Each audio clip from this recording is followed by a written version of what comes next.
الحمدللہ رب العالمین والصلاة والسلام علی سید المرسلین وعلی آلہ وصحبہ اجمعین، اما بعد فاعوذ باللہ من الشیطان الرجیم، بسم اللہ الرحمن الرحیم۔ السلام علیکم ویورز، آپ دیکھ رہے ہیں پروگرام اسلام اور ایمان، اور میں ہوں آپ کا ہوسٹ سید اسامہ بخاری۔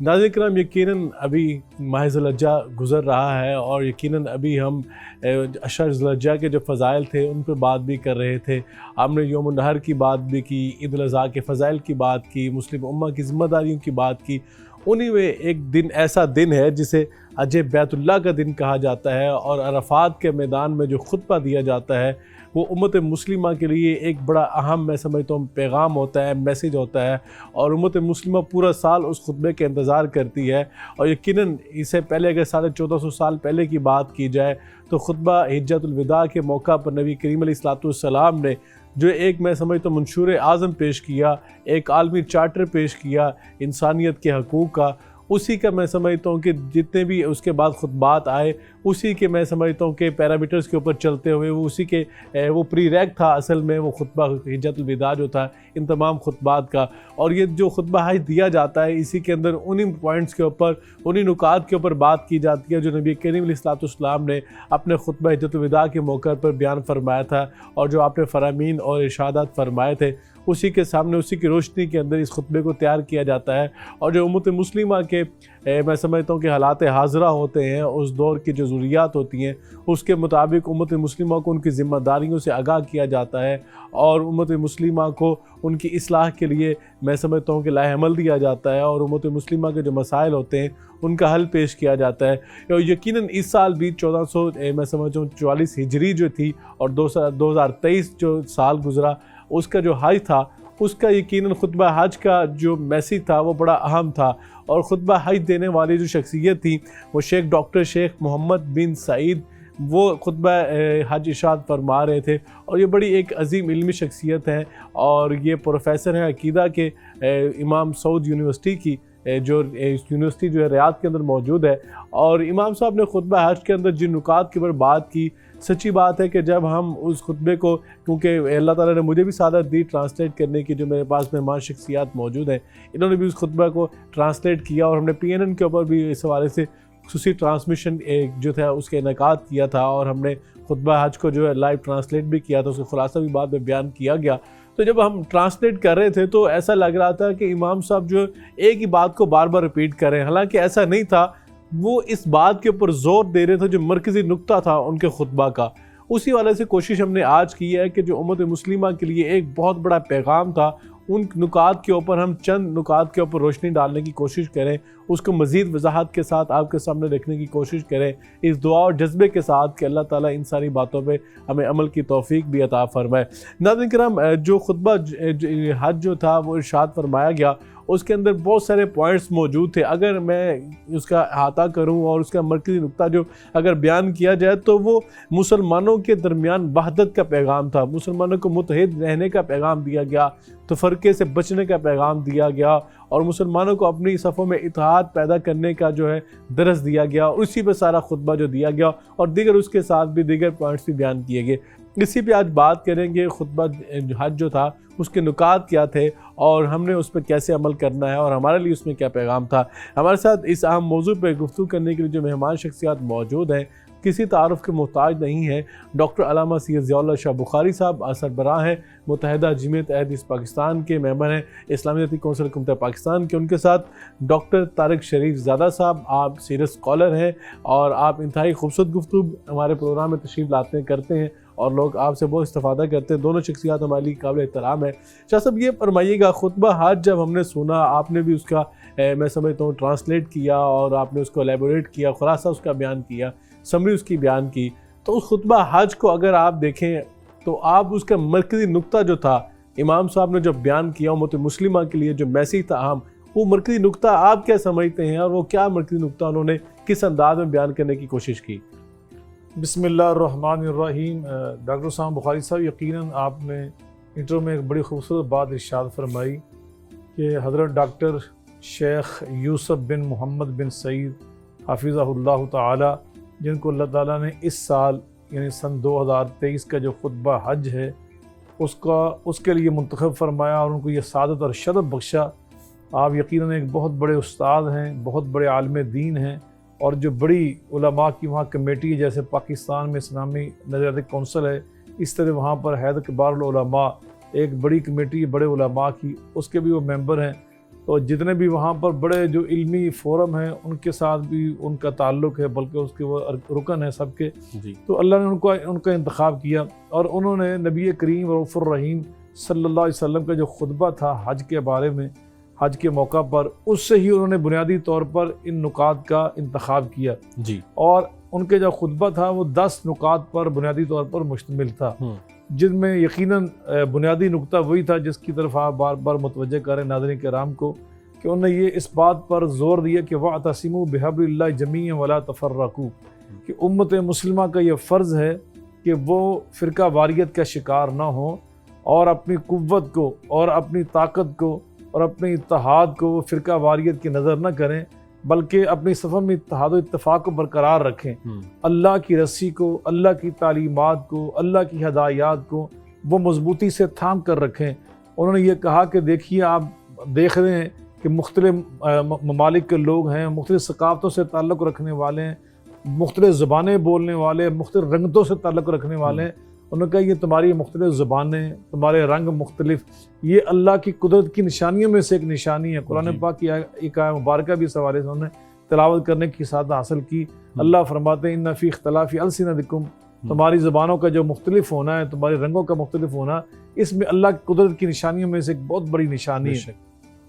مگر انہوں نے کہا کہ یہاں جب پہنچتے ہیں تو سب کا یونیفارم ایک جیسا ہو جاتا ہے، 2 عنصری چادریں احرام کی، اور سب کا تلبیہ بھی ایک ہو جاتا ہے، لبیک اللہم لبیک، یا اللہ ہم حاضر ہیں، تیری بارگاہ میں حاضر ہیں، یہ کہتے ہوئے کہ تیرا کوئی شریک نہیں ہے، حمد کے لائق بھی تو ہے، بادشاہی بھی تیری ہے، نعمتیں بھی تو عطا کرنے والا ہے، یا اللہ ہم تیری بارگاہ میں حاضر ہیں۔ تو کہتے ہیں یہ تلبیہ بھی ایک، اور نمازیں پھر ہم متحد ہو کر، مجتمع ہو کر ایک امام کی ابتدا میں، اور پھر اسی سے خطبہ بھی سنتے ہیں۔ عرفات میں ہم نماز ظہر، نماز عصر جمع کر کے پڑھتے ہیں، اور نماز مغرب اور نماز عشاء مزدلفہ میں جا کے پڑھتے ہیں، اور سارے باجماعت پڑھتے ہیں۔ تو یہ ساری چیزیں جو ہیں حج بیت اللہ کے موقع پر یہ ہمیں اس بات کا سبق دیتی ہیں کہ وہ ہم متحد رہیں، ہم 12 مہینے اپنے اپنے وطنوں میں جا کر، اپنے اپنے گھروں میں واپس جا کر بھی اتحاد کی اس فضا کو برقرار رکھے۔ تو یقیناً اس پہ انہوں نے بہت زور دیا، اور اس کے بعد انہوں نے اس بات پر بہت زور دیا کہ بحیثیت ایک مسلمان ہمیں اپنی ذمہ داریوں کے ادراک و احساس کرنا چاہیے کہ ہم مسلمان 5 چیزوں کے پابند ہیں۔ بنی الاسلام علی 5 شہادت ان لا الہ الا اللہ وان محمد الرسول اللہ، کہ ہمیں اس بات کی گواہی دینی ہے دل کی گہرائیوں سے کہ اللہ کے سوا کوئی ہمارا معبود نہیں ہے، الہ کوئی نہیں، اور جناب محمد مصطفیٰ احمد مجتبیٰ صلی اللہ علیہ وسلم اللہ کے رسول ہیں، اور اقام الصلاۃ، اور نمازیں 5 پڑھنا، وَإِيتَاءِ الزَّكَاةِ، جو صاحب استطاعت ہے اس پر زکوٰۃ ادا کرنا سال میں 1 مرتبہ، اور اس طرح وہ صوم رمضان کے روزہ رکھنا، اور وہ حج البیت، اور بیت اللہ کا من استطاع، جو بندہ طاقت رکھتا ہے، استطاعت رکھتا ہے، اس کے اوپر حج بیت اللہ کرنا مسلمان پر زندگی میں ایک بار فرض ہے۔ جی بالکل شاہ صاحب، آپ نے بڑا بہترین طریقے سے اس کو الیبوریٹ کیا کہ انہوں نے جو 5 اسلام کے بنیادی ارکان تھے ان کو بھی اجاگر کیا، ان کو بھی میں سمجھتا ہوں کہ بڑا کھلے انداز میں بیان کیا۔ اس کے ساتھ ساتھ جو مرکزی نقطہ ان کا تھا خطبہ کا کہ امت مسلمہ کے اندر اتحاد جو ہے یہ وقت کی یہاں ضرورت ہے، اور اللہ رب العزت کا پیغام بھی ہے۔ اللہ رب العزت نے فرمایا کہ ان هذه امتکم امۃ واحدہ، یہ امت واحدہ جو ہے اللہ تعالیٰ نے آپ کو بنایا ہے۔ لیکن ڈاکٹر صاحب آپ کیا دیکھتے ہیں کہ اتحاد اور جماعت سے الگ ہونے والے پہ شیطان جو ہے وہ غلبہ پا لیتا ہے؟ امام صاحب نے بھی اپنے الفاظ میں کہا، آج جو امت کے اندر آپ کو انتشار اور خلفشار اور دوریاں نظر آتی ہیں، تو اس کو کیا آپ سمجھتے ہیں کہ مسلمان افضل جو میسیج تھا حج کا جو ہم لے رہے تھے، جس نے شاہ صاحب نے بیان فرمایا کہ ایک یونیفارم ہے، ایک امام ہے، اور ایک ہی ایکشن، سب وہاں پہ مل کے تلبیہ اللہ کی کبریائی کا اعلان کر رہے ہیں، تو بغیر نسل کے، بغیر میں سمجھتا ہوں کہ رنگت کے، بغیر زبانوں کی تفریق کے، وہاں پہ سب اکٹھے ہو کے ایک مسلم امت کے طور پر سامنے نظر آ رہے تھے۔ تو آج کیا ہم دیکھتے ہیں جب اپنے گھروں میں واپس آتے ہیں، اپنے وطنوں میں واپس آتے ہیں، اپنے ملکوں میں، تو ہم پھر وہ بکھرے نظر آتے ہیں، اپنی جماعتوں میں، اپنے گروہوں میں تقسیم نظر آتے ہیں، تو اس کی کیا وجہ ہے؟ بسم رب محمد کریم علیہ الصلوۃ والتسلیم۔ سب سے پہلے تو یادآوری کا شکریہ، جزاک اللہ خیر۔ اور میں یہ سمجھتا ہوں کہ رمضان المبارک اور اس کے بعد پھر حج کا جو موقع ہے جی یہ ایک ایسا خوبصورت موقع ہے کہ ظاہری طور پہ تو یہ چند ایام پر مشتمل ایک دینی یا عبادت کی ذیل میں ایک سرگرمی ہے، لیکن اگر اس کے اثرات پہ ہم ایک نظر دوڑائیں اور اس کے اثرات کا جو کینوس ہے وہ اتنا وسیع ہے کہ میں سمجھتا ہوں کہ ایک حج کر کے آنے والے آدمی کے لیے اس کے اثرات، اس کے اندر جو موجود برکات ہیں اور جو کیفیات ہیں وہ سارا سال اپنی زندگی، اس کی زندگی جو ہے نا اس کو سمیٹے رکھتی ہیں۔ جی آپ یہ دیکھیں کہ جو حج ہے ظاہری طور پر تو ہمیں ایک عبادت نظر آتی ہے، لیکن جب ہم اسلام کے عبادات کے نظام پر نظر دوڑاتے ہیں تو 3 طرح کی عبادات ہمیں نظر آتی ہیں۔ پہلی عبادت جو ہے وہ روحانی عبادت ہے، دوسرا درجہ جو عبادت کا ہے وہ بدنی ہے، اور تیسرا مالی ہے۔ کیا خوبصورتی ہے اس ایک رکن اسلام کے اندر کہ اس کے اندر نماز جیسی وہ جو بدنی روحانی عبادت ہے وہ بھی شامل ہے، روزے جیسی بدنی عبادت بھی شامل ہے، اور زکوٰۃ جیسی مالی عبادت بھی شامل ہے۔ یہ ساری عبادات کا مجموعہ گویا ایک پیکج بن کے جب ایک انسان کی زندگی کا حصہ بنتا ہے اور وہ شخص اپنے گھر سے بیت اللہ کی طرف، اللہ کے گھر کی طرف سفر شروع کرتا ہے، اور پھر وہاں پر اپنی ساری شناختیں ختم کرتے ہوئے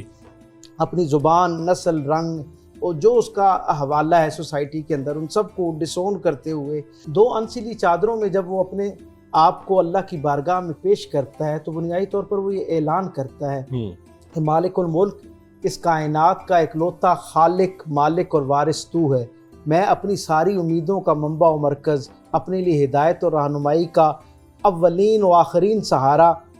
تیری ذات کو سمجھتا ہوں، اور میں اپنے آپ کو گویا ایک مثل مردہ تیرے سپرد کرتا ہوں۔ یہ جو 2 چادریں ہیں یہ ظاہری طور پر 2 انسلی چادریں مجھے اور ہر زائر حج کو یہ پیغام دیتی ہیں کہ یہ اللہ کے گھر کی طرف سفر ایسے ہی ہے جیسے ایک آدمی کا سفر آخرت ہوتا ہے۔ جیسے اس دنیا سے سفر کرتے وقت انسان 2 چادروں میں جاتا ہے، بالکل اسی طرح حج کے اوپر بھی بندہ اس دنیا کی ساری آلائشیں، نجاستیں جو اس کے ساتھ اس کی زندگی کا، اس کے عمل کا حصہ بن چکی ہوتی ہیں، جو اس کے اور اس کے رب کے درمیان ایک حجاب کے طور پر حائل ہو جاتی ہیں، ان سب سے اپنے آپ کو، اپنی برات کا اعلان کرتے ہوئے ان 2 چادروں میں اپنے آپ کو رب کی بارگاہ میں پیش کرتا ہے، اور یہ اعلان کرتا ہے کہ اے میرے پروردگار، تیرا بندہ تیری بارگاہ کے اندر تیری توحید کا اعلان کرتے ہوئے حاضر ہوتا ہے، تو اپنی نگاہ التفات سے مجھے وہ پاکی عطا فرما جس کے بعد کوئی معصیت میری زندگی کا حصہ نہ بن پائے، کوئی ایسا عمل مجھ سے سرزد نہ ہو جو کسی درجے پہ میرے اور تیرے درمیان تعلق کی کمزوری کا ذریعہ بن رہا ہو۔ اور آپ یہ دیکھیں کہ یہ جو حج ہے، اور خاص طور پہ حج کا یہ جو ایک اہم ترین رکن جس کے اندر خطبہ حج دیا جاتا ہے، یہ اتنا عظیم المرتبت حصہ ہے اس پوری سرگرمی کا کہ گویا میرے کریم رسول صلی اللہ علیہ وسلم کی پوری زندگی، 63 برس کی بالعموم زندگی اور 23 برس کی جو دین کی محنت ہے، اس کے حاصل کا نام یہ خطبہ ہے۔ ہم دیکھتے ہیں میرے کریم رسول صلی اللہ علیہ وسلم کی اگر زندگی کو کوئی شخص جاننا چاہ رہا ہو نا، اور مختصر ترین وقت میں کوئی شخص حضور کی پوری زندگی اور آپ کے پیغام کو سمجھنا چاہ رہا ہو تو اس کے لیے صرف خطبہ حجت الوداع کے وہ جو چند الفاظ ہیں کوئی ہدایت اور رہنمائی کے لیے کافی ہیں۔ اور ہم دیکھتے ہیں کہ بحمدی تعالیٰ کوئی زمانہ ہو، کوئی صدی ہو، کوئی موسم ہو، کوئی وہاں پر موجود ظاحری طور پر نظم قائم ہو حجاز مقدس میں، ہر زمانے کے حج کے اندر جو خطبہ حج ہوتا ہے اس میں سے میرے کریم رسول صلی اللہ علیہ وسلم کے خطبہ حجت الوداع کی خوشبو آ رہی ہوتی ہے، اور اسی بنیادی لافانی ابدی سرمدی جو پیغام میرے کریم رسول صلی اللہ علیہ وسلم نے اس مقدس وادی کے اندر اپنے 1.25 لاکھ کے قریب سامعین کو دیا، اصحاب رسول کو دیا، اس کی خوشبو جو ہے وہ ہر زمانے میں اپنے زمانی تقاضوں کے مطابق لوگوں کو دوبارہ پہنچائی جا رہی ہوتی ہے۔ بالکل صحیح ہے ڈاکٹر صاحب، آپ نے بڑے خوبصورت طریقے سے بتایا کہ واقعی ایسا لگتا ہے کہ جب انسان وہ یونیفارم جو پہنا ہوتا ہے انسیلا، اس کے اندر جب عز و انکساری کے ساتھ اللہ تعالیٰ کی بارگاہ میں گڑ گڑا کر جب اپنی انکساری کا تواضع کا اظہار کرتا ہے تو اللہ کو تو بڑا پسند آتا ہے، اور اللہ تعالیٰ اپنی زبان سے فرماتے ہیں، زبان رحمت ہے کہ فرماتے ہیں کہ کون ہے مجھ سے سوال کرنے والا، میں اس کو عطا کرتا ہوں۔ یقیناً یہ جو میدان عرفات ہے اس کے اندر جو خطبہ حاجی جو ہے وہ سنتے ہیں اور نمازیں ادا کرتے ہیں تو رکن اعظم ہے حج کا، اور یقیناً آج کے دن جو وہاں پہ میسی لے کے جاتے ہیں امت مسلمہ کے لیے دعاؤں کا اہتمام ہوتا ہے، تو یقیناً یہ امت مسلمہ کے لیے تو تجدید عہد کا بھی دن ہے کہ ہم نے اللہ تعالیٰ نے جو ہمارے اوپر دین کو مکمل فرمایا تھا آج کے دن، تو ہم نے دین اسلام کے ساتھ اپنا تعلق کس قدر مضبوط کرنا ہے۔ شاید اب یہ فرمائیے گا کہ ایک نقطہ اس میں بڑا اہم تھا جس وجہ سے آج امت جو ہے وہ مسائل کے شکار آپ کو نظر آتی ہے۔ سوشل میڈیا کا دور بھی ہے، اور یہاں پہ سوشل میڈیا نے ہمارے لیے بڑی آسانیاں کی ہیں، اب بہت سارے مسائل کے بھی ہمیں چیلنجز کا بھی سامنا کرنا پڑتا ہے۔ اس میں ایک بڑا اہم نقطہ انہوں نے بیان کیا تھا امام صاحب نے، کہ جو افواہیں پھیلائی جاتی ہیں بلا وجہ کی، اور ان افواہوں کے اوپر کان دھر لیے جاتے ہیں، اور اس کے اوپر جو ہے فیصلے جو ہیں وہ صادر کر دیے جاتے ہیں افواہوں کی بیس پر۔ پہلے جو ہے وہ میں سمجھتا ہوں کہ اس کو تسلیم کر لیا جاتا ہے سچ کے طور پر، پھر ان کے اوپر فیصلے جو سنا کے اس کے اوپر فیصلے امپلیمنٹ کیے جاتے ہیں، اس سے جو ہے وہ امن و امان جو ہے معاشرے کا بڑا اس میں بگاڑ آتا ہے۔ تو کیا کہیں گے کہ آج جو ہمارے معاشرے میں یہ بڑی چیز عام ہو چکی ہے، افواہوں کا عام ہونا اور سنی سنائی باتوں کو آگے پھیلا دینا اور اس پر یقین کر کے پھر اس کے اوپر اپنے فیصلے صادر کرنا، اس کو کیسے دیکھتے ہیں آپ؟ یقیناً انہوں نے اس حوالے سے قرآن مجید فرقان حمید کی سورۃ الحجرات کی ایک آیہ مبارکہ اس کا حوالہ دیا، یا ایھا الذین آمنوا ان جاءکم فاسق بنبأ فتبینوا ان تصیبوا قوما بجہالہ فتصبحوا علی ما فعلتم نادمین۔ اے ایمان والو، کبھی اس طرح کی باتیں جو ہیں بغیر کسی ثبوت کے اور تصدیق کے ان کو آگے نہ پھیلایا کرو، اور نہ ان پہ یقین کیا کرو، اور نہ ان پر فیصلے کیا کرو، وگرنہ بعد میں تمہیں اس کے ندامت کا سامنا کرنا پڑے گا جب تمہارے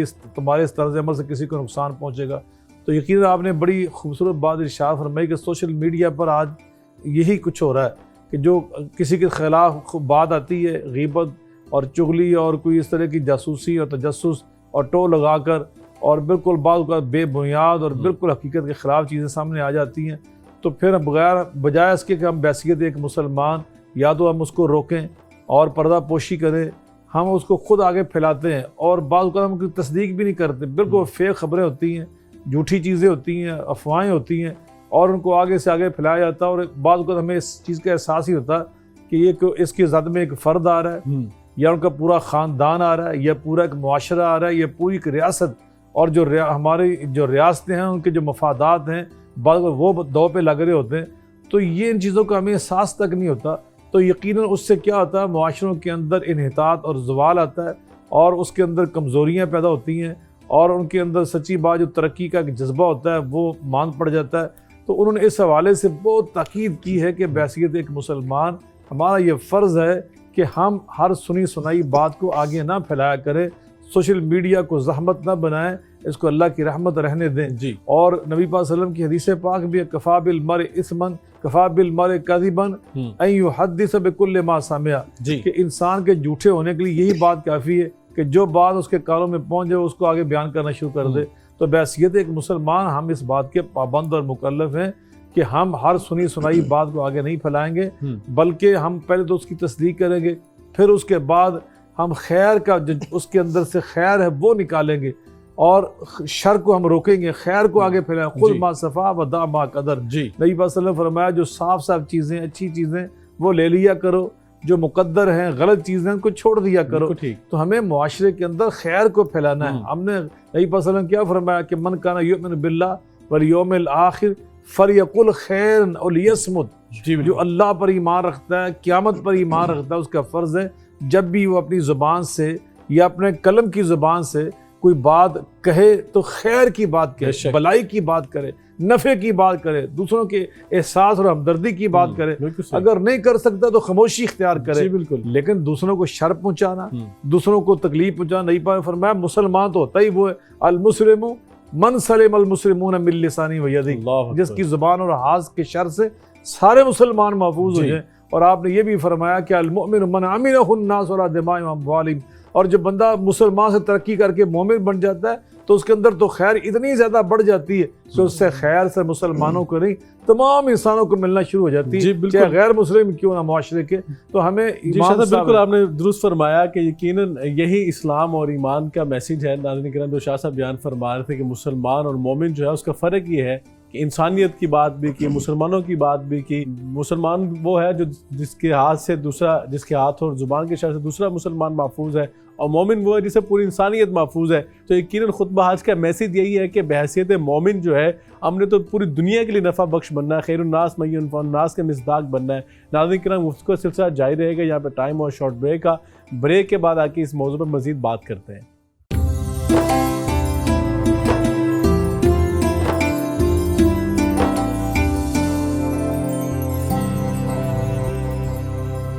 ویلکم بیک ویو پروگرام اسلام اور ایمان میں آپ کا ایک مرتبہ پھر خیر مقدم کرتے ہیں. ناظرین کرام, آج ہم بات کر رہے ہیں, بڑا اہم موضوع ہے اور اسکالرز حضرات نے ہماری بڑی بہترین رہنمائی اس موضوع پر فرمائی. گفتگو کو مزید آگے بڑھاتے ہیں. ڈاکٹر صاحب یہ فرمائیے گا کہ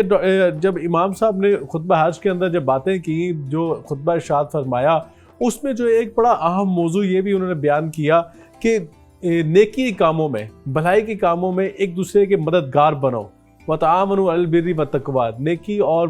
جو بھلائی کے کام ہے اس میں ایک دوسرے کے بازو بننا چاہیے, ایک دوسرے کے ہاتھ بن کر آگے نکلنا چاہیے, اور برائی کے کاموں میں ایک دوسرے کا ساتھ نہیں دینا چاہیے. لیکن آج ہم جو ہیں وہ کہتے ہیں کہ یہ ہمارے حصے کا کام ہم نے کرنا ہے, کہ دوسرے کے حصے کا کام ہے خود ہی اپنا کام کرے. بات تو یہاں تک پہنچتی ہے, وہ کہتے ہیں کہ اس کی قبر میں میں نے تو نہیں لیٹنا, میں اپنی قبر میں نے خود جانا ہے, خود جواب دینا ہے. تو ایک طرف میسج یہ دیا جاتا ہے کہ نیکی کام میں ایک دوسرے کا ہم نے آگے بڑھ چڑھ کے ساتھ دینا ہے. تو پھر اس سینیریو کیسے دیکھا جائے گا کہ ہم تو یہاں نفسا نفسی کے عالم میں پڑے ہوئے ہیں, صرف اپنی ذات کو ہم دیکھتے ہیں. جی آپ دیکھیں نا, میرے کریم رسول صلی اللہ علیہ وسلم نے ایک حتمی بات رہتی دنیا کے سارے انسانوں کے لیے ایک روشنی کے طور پہ چھوڑی. میرے رسول فرماتے ہیں خیر الناس من ینفع الناس, انسانوں میں سب سے بہترین وہ ہے جو انسانوں کے حوالے سے نفع رساں ہو, جو انسانوں کی زندگی میں آسانی پیدا کرنے کا ذریعہ اور وسیلہ بنے. میرے کریم رسول صلی اللہ علیہ وسلم کا یہ ازلی ابدی پیغام ہے, اور آپ پر ایمان لانے والا ہر فرد حضور کے اس پیغام کا امین بھی ہے, علمبردار بھی ہے, اس کا سفیر بھی ہے. میرے کریم رسول صلی اللہ علیہ وسلم نے فرمایا بشروا ولا تنفروا, بشارتیں پھیلائیں, خوشخبریاں پھیلائیں لوگوں کی زندگی. بشارت کیا ہوتی ہے؟ ایسی خبر جس سے آپ کی زندگی کے اندر ایک خوشگوار احساس پیدا ہو رہا ہو, جس سے آپ کی زندگی میں ایک آسانی کا تاثر پیدا ہو رہا ہو. اور رسول رحمت صلی اللہ علیہ وسلم نے حکماً یہ فرمایا, ترغیباً یہ بات فرمائی کہ نفرت پھیلانے والی باتیں جو لوگوں کے دلوں میں دوری پیدا کرنے کا ذریعہ بنتی ہیں اس سے اجتناب کرنا ہے. اس خطبے کے اندر بھی آج کل تو ریٹنگ اس چیز میں ملتی ہے جو نفرت کی بات کی جاتی ہے, محبت کی بات تو کوئی ریٹنگ نہیں ملتی. بات یہ ہے کہ یہ جو معیارات ہیں یہ بھی ہم نے خود طے کر رکھے ہیں نا, اور یہ بھی ایک معذرت کے ساتھ بہت لائق اعتبار اور لائق تحسین جو ہے وہ معیارات نہیں ہیں. آج خود ہمیں معاشرے کے اندر, اور یہ جو معیارات ہیں نا یقین مانیں انہی سے معاشروں کی جو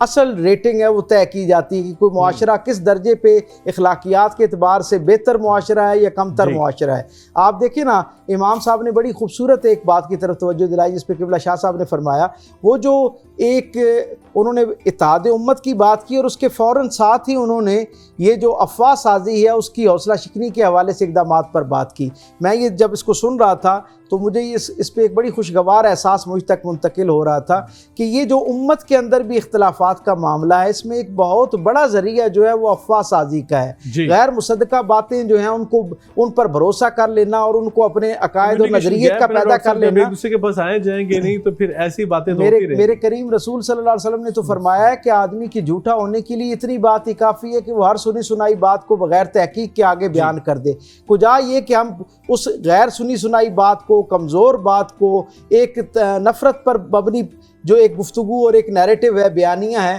اسے اتنے شد و مت کے ساتھ بغیر اس خاص نقطہ نظر جن کے ساتھ ہم اسے منسوب کر رہے ہوتے ہیں ان کی رائے جانے بغیر ان کے ساتھ منسوب کر کے اس کی اتنی تشہیر کرتے ہیں کہ معاشرے کے اندر وہ جھوٹ جو ہے وہ سچ بننا شروع ہو جاتا ہے. آپ یہ دیکھیں اس وقت بھی جیسے ابھی آپ نے خود بڑی خوبصورت بات کی کہ اس سارے بات کا حل یہ ہے کہ یہ جو دوریاں ہیں ان کو ختم کیا جائے. جو دو مختلف نظریات کے یا کسی درجے پہ اختلاف رائے رکھنے والے لوگ جب مل بیٹھتے ہیں تو ایک دوسرے کے موقف کو سمجھنے میں آسانی ہوتی ہے. یہ جو فضا کے دوش سے ہوا کے دوش پہ جو بات آپ تک اور مجھ تک پہنچ رہی ہوتی ہے سوشل میڈیا کے حوالے سے, وہ بہت زیادہ لائق اعتماد نہیں ہوا کرتی, اور اس کو بہت اہتمام کے ساتھ میں یہ سمجھتا ہوں کہ یہ ہر وہ فرد جو اس کی آگے تشہیر کرنے کا ذریعہ بن رہا ہے اسے بہت ایمانداری کے ساتھ اور احساس ذمہ داری کے ساتھ اس کی پہلے خود تصدیق کرنی چاہیے, اس کے سارے پہلوؤں کو اس پر غور کرنا چاہیے, اور اس کے بعد پھر اس پر اپنا موقف یا اپنی تائید یا اپنی ترکیب اس پہ دینی چاہیے. ہمارے ہاں تائید کی وقت بھی ہم کوئی بہت زیادہ تحقیق نہیں کرتے معذرت کے ساتھ, اور تنقید کے لیے تو ہمارا دروازہ ویسے ہی کھلا رہتا ہے. بدگمانی ہمارے لیے اتنا آسان عمل ہو گیا ہے کہ شاید ہمارے رویوں میں سب سے جو آسان چیز سرائیت کر گئی ہے جس سے قبول کرنا سب سے آسان ہو گیا ہے وہ بدگمانی ہے. آپ یہ دیکھیے نا, بھی تو آپ دیکھ رہے ہیں نا کہ معاشرے کے اندر ہر طرف آپ کو بگاڑ نظر آ رہا ہے, ہر طرف انتشار نظر آ رہا ہے. کہیں آپ کو سکون کی بات نظر نہیں آ رہی. آپ یہ دیکھیے نا ڈاکٹر صاحب کہ صورتحال یہ ہے کہ ایک آدمی جس کے ساتھ ہم نے 60-70 برس گزارے ہوتے ہیں, جی. ہم اس کی جلوت خلوت سے واقف ہوتے ہیں, ہم اس کے سارے معاملات پر ہماری نگاہ ہوتی ہے, اس کے نظریات, عقائد, زندگی کے بارے میں اس کا جو زاویہ نگاہ ہے اس سے واقف ہوتے ہیں, اور پھر عملی طور پر اس کے ساتھ ہم نے یعنی خوشی غمی میں شریک ہو کے ایک زندگی گزار رکھی ہوتی ہے. جی. اچانک ایک طرف سے کہیں سے اڑتی ایک افواہ آتی ہے جو خالصتاً 100% ایک افواہ ہوتی ہے, اس کے اندر کوئی حقیقت دور دور تک موجود نہیں ہوتی. وہ ایک افواہ آپ یہ دیکھیں سب سے پہلے وہ لوگ بدگمان ہوتے ہیں جو سب سے زیادہ اس کے قریب ہوتے ہیں. یعنی آپ دیکھیں ایک اجنبی کی طرف سے جس کا چہرہ آپ نہیں پہچان سکتے, جس کی شناخت آپ نہیں کر سکتے, اس کی طرف سے کسی آدمی کے بارے میں ایک بدگمانی پھیلائی جاتی ہے. ہم اس آدمی جس کے ساتھ 60-70 سال ہم نے گزارے ہوتے ہیں اس سے اس پہ تصدیق یا جو ہے نا اس کا موقف لینے کی بھی زحمت گوارا نہیں کرتے, اور اس ایک افواہ کی بنیاد پر 60-70 سال کا کردار کشی کر دی جاتی ہے. آپ یہ دیکھیں ہم فکری طور پر اتنے کمزور اور یعنی پسماندہ ہو چکے ہیں کہ ہم ایک افواہ کی بنیاد پر اپنا ہی 60-70 سال کا جو بنایا ہوا اس شخصیت کے حوالے سے ایک نظریہ ہوتا ہے اسے خود اپنے ہاتھوں سے ہو جاتے ہیں اور اس افواہ کی بنیاد پر اس کے بارے میں رائے بنانا شروع کر دیتے ہیں. میں سمجھتا ہوں خطبہ حج جیسے بین الاقوامی فورم پہ جہاں دنیا کی اتنی بڑی آبادی کو مخاطب کر کے خیر کی بات کی جا رہی ہے, وہاں اس طرح کے موضوعات پر بات ہونا بہت مستحسن ہے. اور جس طرح نئی جنریشن ہماری اس کی طرف یہ سوشل میڈیا کے حوالے سے اس افواہ سازی کا حصہ بن جاتی ہے. آپ نے بڑی پیاری بات کی کہ اتنا بڑا میں سمجھتا ہوں کہ پینل ہوتا ہے جہاں پہ یہ بات ہو رہی ہوتی ہے, اور یقیناً وہاں پہ تو 20 لاکھ کے قریب لوگوں نے سنا, لیکن پوری دنیا کے اندر کروڑوں لوگوں نے اس میسیج کو سنا. اور یقیناً یہ میں سمجھتا ہوں کہ خطبہ حج جو ہوتا ہے یہ امت مسلمہ کے لیے مشرع راہ ہوتا ہے. نہ صرف یہ کہ میں صرف ایک فکرہ یہاں آپ کی اجازت سے ایڈ کر دوں, نہ صرف یہ کہ جو دنیا کے 2.25 ارب مسلمان ہیں ان تک یہ خطبہ پہنچتا ہے, بلکہ اس کی باز گشت پوری دنیا کا جو پرنٹ اور الیکٹرانک میڈیا ہے وہاں تک جاتا ہے, گویا دوسری قوم و اقوام تک بھی مسلمانوں کا تازہ نیریٹو جو ہے وہ پہنچنے کا ذریعہ بنتا ہے. بالکل بیانیہ ہوتا ہے ہر سال کے اندر کہ آپ نے مسلمان امت کا کہ عمل کیا ہوگا, کہ ان کے لیے کیا پیرامیٹرز ہوں گے, کس کے مطابق انہوں نے اپنے اگلا سفر جو زندگی کے جاری رکھنا ہے. شاید اب یہ فرمائیے کہ امام صاحب نے ایک بڑی اہم بات جو ہے اس دفعہ خطبے میں بیان فرمائی. انہوں نے کہا کہ مسلمانوں کا سیاسی استحکام جو ہے وہ بڑی وقت کی اہم ضرورت بن چکا ہے. جب تک سیاسی استحکام نہیں ہوگا مسلمانوں کو غلبہ نہیں مل سکتا, مسلمان اپنی آواز بلند نہیں کر سکتے, اپنے حقوق کی بات نہیں کر سکتے. آپ نے ابھی حالیہ سویڈن کے اندر جو دیکھا قرآن پاک کی بے حرمتی کا واقعہ آیا, یہ ساری چیزیں اسی سینیریو میں میرے خیال امام صاحب نے اشارتاً کہیں کہ اگر ہم سیاسی طور پر مستحکم ہوتے تو یہ چیزیں کبھی نہ ہو پاتی. یقیناً انہوں نے یہ ارشاد فرمایا کہ مسلمان ریاستیں جو ہیں ان کو مضبوط بنانا یہ ہماری ذمہ داری ہے. انہوں نے کہا کہ اپنے اپنی ریاستوں میں اپنے اپنے وطن میں جا کر آپ بحیثیت ایک مسلمان, ایک ذمہ دار شہری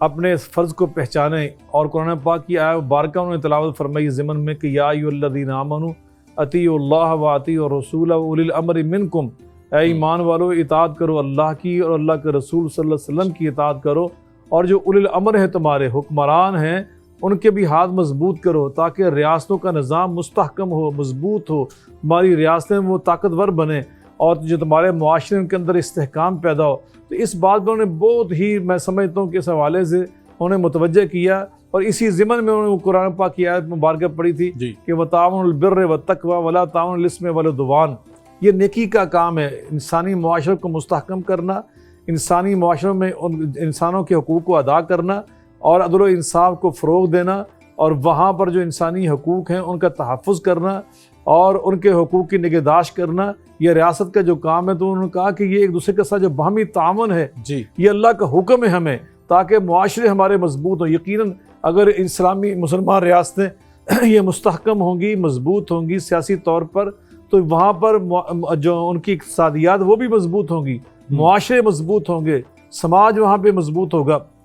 تو اسی طرح انہوں نے فرمایا تھا کہ لا فضل لعربی علی عجمی ولا لعجمی علی عربی ولا لاسود علی احمر ولا لاحمر علی اسود الا بالتقوی. نبی پاک صلی اللہ علیہ وسلم کی جو ہے نبی پاک صلی اللہ علیہ وسلم کے فرمان اقدس جو آپ نے خطبہ حجۃ الوداع کے موقع پر ارشاد فرمایا تھا, اس کو انہوں نے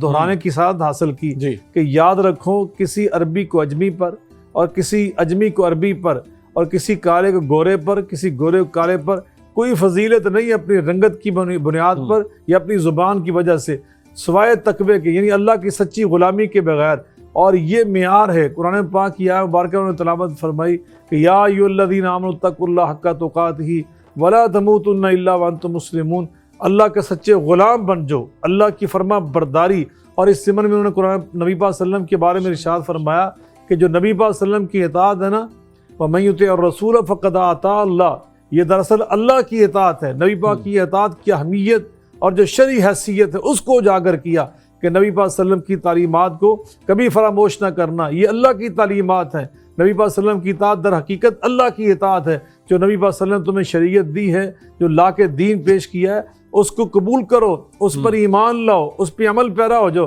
اس میں تمہاری کامیابی اور کامرانی ہے۔ تو اس حوالے سے انہوں نے جو مسلمانوں کی ذمہ داریاں، اور پھر انہوں نے آخر میں یہ بھی ارشاد فرمایا کہ اپنے تم جو حاجی یہاں پہ آئے ہو بڑے خوش نصیب لوگ ہو، تم بہت خوش قسمت لوگ ہو، اللہ نے تمہارا انتخاب کیا اور تمہیں اپنے مہمان بنا کر اپنے گھر میں بلایا۔ اب تم اللہ کے مہمان کی حیثیت سے یا دعائیں مانگو۔ نبی پاک نے اسی لیے آج کے دن تمہیں روزہ رکھنے سے منع کیا تاکہ تم پورے جذبے کے ساتھ، ولولے کے ساتھ تازہ دم رہ کر کثرت سے دعائیں مانگو، اپنی ذات کے لیے بھی، اپنی اولاد کے لیے، اپنے عزیز و اقارب کے لیے، اپنے والدین کے لیے، اپنے دوست و احباب کے لیے، اپنی ریاستوں کے لیے، اپنے وطن کے لیے، اپنے معاشروں کے لیے، انسانی برادری کے لیے۔ اور پھر انہوں نے ساتھ یہ بھی کہا کہ میں تمہارے لیے دعا کرتا ہوں کہ اللہ تمہیں سلامتی کے ساتھ، عافیت کے ساتھ، صحت کے ساتھ، خیریت کے ساتھ اپنے گھروں تک واپس لے کے جائے۔ اور پھر انہوں نے یہ کہا کہ نبی پاک صلی اللہ علیہ وسلم کی یہ تعلیم ہے کہ جو انسانوں کا شکریہ ادا نہیں کرتا، من لا یشکر الناس لا یشکر اللہ، اللہ کا بھی شکریہ ادا نہیں کرتا۔ تو ہمارا یہ فرض ہے کہ اتنے اچھے انتظامات، جیسے بھی آپ نے بتایا کہ 20 لاکھ سے زیادہ حجاج کرام نے اس سال حج بیت اللہ کی، یہ تاریخ کا سب سے بڑا حج تھا تعداد کے لحاظ سے۔ اتنی بڑی تعداد کے لیے اتنے اعلیٰ انتظامات کیے، وہ خادم الحرمین شریفین ملک سلمان بن عبدالعزیز آل سعود حافظ اللہ تعالیٰ، اور ان کے ولی العہد سمو الامیر محمد بن سلمان بن عبدالعزیز حافظ اللہ تعالیٰ، تو ان کے لیے اور ان کی پوری ٹیم کے لیے، جو پوری ٹیم ہے وہاں پر، جو صحت کے میدان میں اور اس طرح سیکورٹی کے حوالے سے جو ان کا ایک پورا گروپ ہے، تو ان سب کے لیے انہوں نے دعائیں مانگی کہ اللہ تعالیٰ انہیں اجر عظیم عطا فرمائے، اور ہم ان کا شکریہ ادا کرتے ہیں کہ انہیں اچھے انتظامات کیے۔ بہت اچھے انتظامات ہیں، اور جو حجاج وہاں پہ گئے ہیں، ہمارے پاکستان سے بھی جو حجاج گئے ہیں،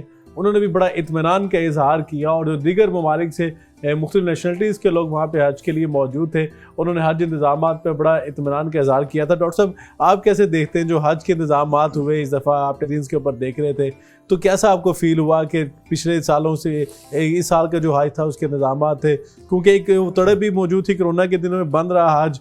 تو اس کے بعد جو لوگوں کو اجازت ملی آنے کی سفر کی، تو آپ نے کیسا چینج پایا؟ آپ یہ دیکھیے کہ حج کتنا اہم رکن ہے کہ میرے رسول صلی اللہ علیہ وسلم نے فرمایا کہ مقبول حج جو اللہ کی نگاہ میں قبول کر لیا گیا،